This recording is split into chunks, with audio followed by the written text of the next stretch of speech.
नमस्कार. आज आपण बोलणार आहोत एक पास्ट लाईफ रिग्रेशन केसबद्दल जे माझ्याकडे आलेलं. ही होती दिल्लीमधून आणि तिचं एक 6 वर्ष लहान मुलीबरोबर तिचं कनेक्शन जुडलं. समलैंगिक होतं आणि आपल्याला असं वाटतं की हे ना टेम्पररी आहे, पण हे टेम्पररी नसतं. ह्याच्या मागे जे उलगडलं, जे रहस्य उलगडलं ते अतिशय आश्चर्यचकित करून टाकणारं होतं तिला पण. बिकॉज हे कार्मिक नातं तिच्याकडनं बरंच काही हरवून घेत होतं. ओके, तिची फॅमिली होती, तिचे हस्बंड होता, तिचा मुलगा होता.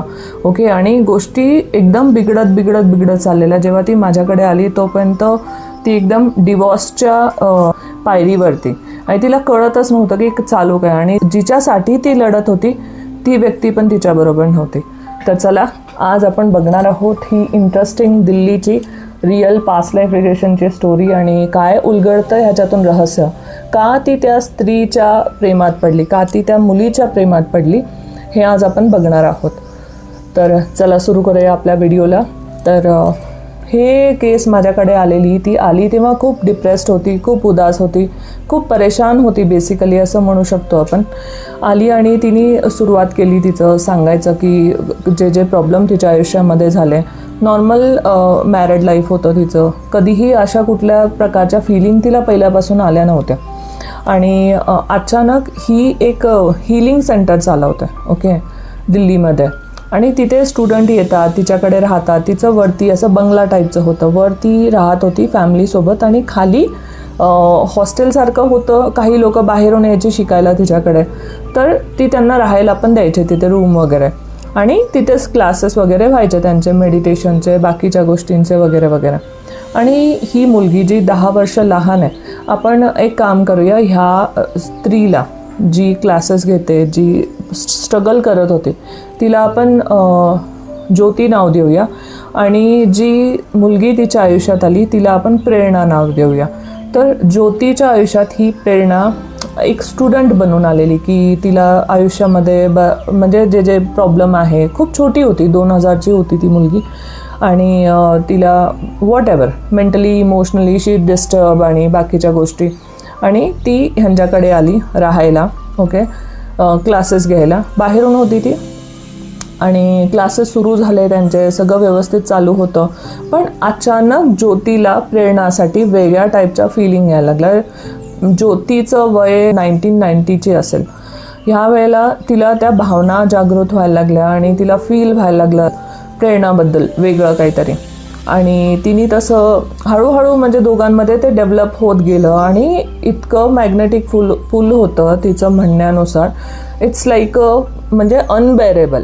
ठीक आहे, की नाही बघितलं मी राहू शकत नाही, नाही बोललो की इरिटेशन आणि फ्रस्ट्रेशन. असं भेटल्यानंतर जे कार्मिक नात्याचं पुल असतं ना, ते भयंकर असतं. ओके, जे नॉर्मल लोक आपण समजू पण नाही शकत आहे होत आहे काय आमच्यावर. आपण कंट्रोलच ठेवू शकत नाही आपल्या मनावरती.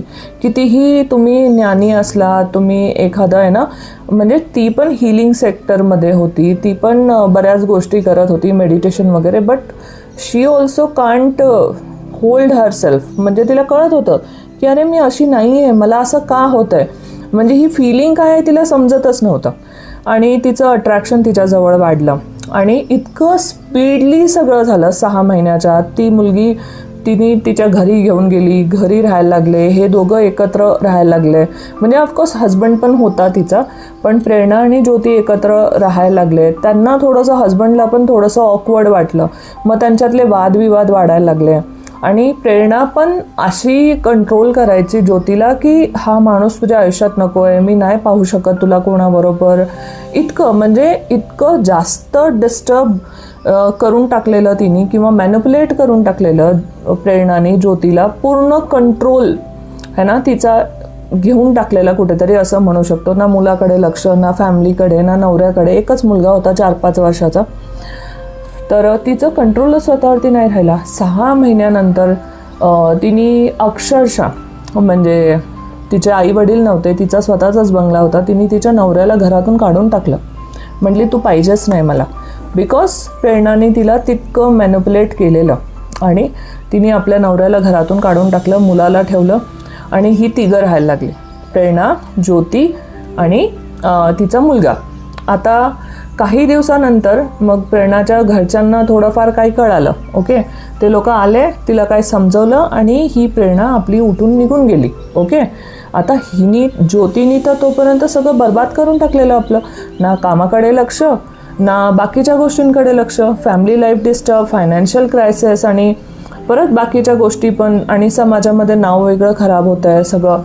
तर हे सगळं खूप अनबेरेबल होतं तिला. तिने सुसाईड कमिट करायचा प्रयत्न केला तरी ते सक्सेसफुल नाही झालं. मग शेवटी तिने म्हणजे माझ्याकडे मग ती आली आणि आम्ही PLR केलं तिचं. आम्ही ठरवलं की बघूया म्हणजे इतकं पुल का आहे, म्हणजे you are very old soul, तू खूप है ना मॅच्युअर आहेस, यू नो दॅट की काय होतं आहे, पण तरी तू का स्वतःला कंट्रोल नाही करू शकत आहे. तर याच्यासाठी आम्ही PLR करायचं ठरवलं. पास्ट लाईफ रिग्रेशनमध्ये जेव्हा आम्ही बघितलं तिचं पास्ट लाईफ, तर त्याच्यामध्ये एक आयुष्य तिला दिसलं ज्याच्यामध्ये ती साधू होती. ओके, एक संन्यासी होती, खूप ज्ञानी होती, जसं की आत्ताच्या लाईफमध्ये पण ऑलमोस्ट तसाच रोल होता तिचा. ठीक आहे, फिजिकल म्हणा किंवा बाकीच्या गोष्टी खूप म्हणजे बॅलन्स पर्सन असं. तर त्यावेळेला पण ती संन्यासी होती, पूर्ण साधू, आणि तिने तपस्या करत होती. खूप खूप वर्षापासून तिची तपस्या चालू होती, खूप ज्ञान अर्जित केलेलं, खूप पॉवर अर्जित केलेला तिने असं दिसलं तिला. आणि तिकडनं जिथे जंगलात ती जाऊन तपस्या करत होती तिकडे काही मुली जात होत्या पाणी भरायला और समथिंग असं काही दिसलं तिला. आणि त्यातली एक मुलगी ना ह्या व्यक्तीला बघून खूप जोरात हसली आणि मजाक बनवायला लागली. ओके, ती मुलगी खूप ब्युटिफुल होती, सुंदर होती, पण तिने त्यांचा रिस्पेक्ट, म्हणजे त्यावेळेला तर असे साधू वगैरे दिसले तर उलटं पाया वगैरे पडायचे है ना, पण हिने थोडंसं उद्धटपणाने म्हणजे आपल्या मैत्रिणीमध्ये अरे काय असतं हे, फालतू असतात, हे असतात, ते असतात, काही नसतं, तुम्ही म्हणजे असं चॅलेंज लावतो ना तशा टाईपचं की मी चॅलेंज लावू का, मी ह्याला डिस्ट्रॅक्ट करून दाखवेल, अशा टाईपचं ती त्या मुलींबरोबर आपल्या फ्रेंड्ससोबत चॅलेंज घेतलं बेसिकली. आणि त्यावेळेला प्रेरणाचाच तो दुसरा मागचा जन्म होता. तर प्रेरणानी आणि हा साधूचा जो जन्म होता तो हिचा होता, ज्योतीचा. तर प्रेरणानी त्या जन्मात त्या साधूचा है ना अपमान केला कुठेतरी आणि त्यांच्या तपस्या भंग केली. अश्लील चाळे कुठेतरी करतो ना आपण तसं, की डिस्ट्रॅक्ट करण्यासाठी टाईपचं काहीतरी प्रेरणानी ज्योतीसोबत केलं त्या जन्मात. त्यावेळेला मग ते साधू खूप भडकले की तू असं का करतेस. त्यांनी सांगितलं पण तिला, म्हणजे ते ऑलरेडी तपस्या करत होते, त्यांचं एवढं सगळं वाया गेलं तप. ओके, त्यामुळे ते खूप भडकलेले. आणि त्यात पण हिने कधी माफी नाही मागितली, काय बोलत नव्हती, यांना उद्धटपणानेच बोलत होती, त्यावेळेला पण इन्सल्ट करत होती. तर त्यांचा राग कुठेतरी अनावर झाला त्या मुलीवरती आणि त्यांनी मग तिला म्हणजे शिक्षा द्यायचं ठरवलं. आणि त्यावेळेला त्यांनी शाप दिला, ठीक आहे, की तू कधीही खुश नाही राहणार, तू कधीही समाधानी नाही राहणार, आणि जे घमंड आहे ना तुला स्वतःवरती, तुझ्याकडे कोणी बघणार पण नाही, अशा टाईपचा तिला श्राप दिला. आणि ह्याच्यावरती म्हणजे ती जी प्रेरणाची पास्ट लाईफ होती तिला खूप राग आला की तुम्ही असं कसं काय बोललात मला, आहे ना, असं आता तुम्हालाच माझ्यासोबत राहावं लागेल. त्यांना मॅनिप्युलेट केलं कुठेतरी की आता तुम्ही असा एवढा मोठा श्राप दिला मला, आता तुम्हालाच सोबत हे करावं लागेल माझ्या. ओके, आणि म्हणजे मी इनकम्प्लीट नाही राहू शकत असं तिचं म्हणणं होतं त्यावेळेला. म्हणून मग शेवटी तिच्या मॅनिप्युलेशननी यांचं जे तपस्या होती ती भंग पण झाली आणि ते त्या मुलीच्या बोलण्यात येऊन त्यांनी म्हणजे राहिले तिच्यासोबत. पण काही दिवसानंतर ती मुलगी अगेन सोडून निघून गेली बिकॉज तिला ते जे हवं होतं ते भेटत नव्हतं. पण जाताना ती मुलीकडनं पण असंच निघालं, म्हणजे मरताना तिच्या तोंडातून की ह्या व्यक्तीला मी कधी माफ नाही करणार, ह्याने माझी जिंदगी बर्बाद केली, ह्याला पण आयुष्यात कधीही सुख भेटणार नाही, ठीक आहे, आणि हा तडपडत राहील माझ्यासाठीच.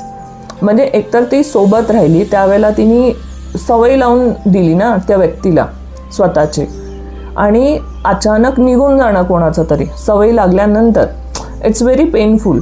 तर कुठेतरी तशा टाईपचं झालेलं. आणि सेम थिंग आता पण झाली. 6 महिन्यात आली, पूर्ण आयुष्य त्यांचं उद्ध्वस्त करून टाकलं तिने, प्रेरणाने ज्योतीचं. आणि त्यानंतर अचानक उठून निघून गेली, म्हणजे स्वतःचे सेफ साईड बघून. आता ती ना कनेक्ट करू शकते तिला ना काही करू शकते बिकॉज हे कार्मिक नातं होतं. मागच्या जन्माचे जे काही होते देणे घेणे त्यांचे बाकी होते. आता ह्याच्यातून बाहेर कसं पडू किंवा काय करू मी ह्या गोष्टीला एंड करण्यासाठी. तर आम्ही तिथे जाऊन जे कॉर्ड होतं ते कट केलं, गोष्टी थोडा रिझॉल्व केल्या. ठीक आहे, हिला थोडंसं बॅलन्स करायचा प्रयत्न केला. बिकॉज हिच्या मनात असं होतं की यार मी राहू शकत नाही आहे या व्यक्तीशिवाय. म्हणजे ही असं कसं मला सोडून जाऊ शकते. मी हिला फुलाच्या पाकळीसारखं मी ह्याला सांभाळलं आणि म्हणजे हिनी कदरच केली नाही माझी. ओके, असं इतकं रूढ कोणी होऊच शकत नाही. आणि मी नॉर्मल व्यक्ती आहे.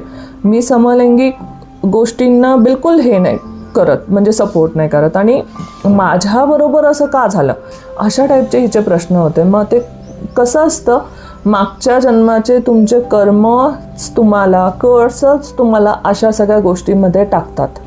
ओके, एक्स्ट्रा मॅरिकल अफेअर आणि कार्मिक नाते येणार ना, तुमचं नेहमी तुमचे रूट्सपासून हलवून टाकणार. ठीक आहे, तुम्हाला डिस्टर्ब करून टाकणार, देणार नाही तुम्हाला. तुमच्याकडनं जे आहे ते हिरवलं जाणार, घेऊन निघून जाणार. हे लोकांना हे समजण्यात थोडासा वेळ लागतो. ओके, तर ह्या गोष्टीतून आपल्याला हेच कळतं की कार्मिक नात्याला थोडंसं वेगळ्या पद्धतीने बघायचं प्रयत्न करा.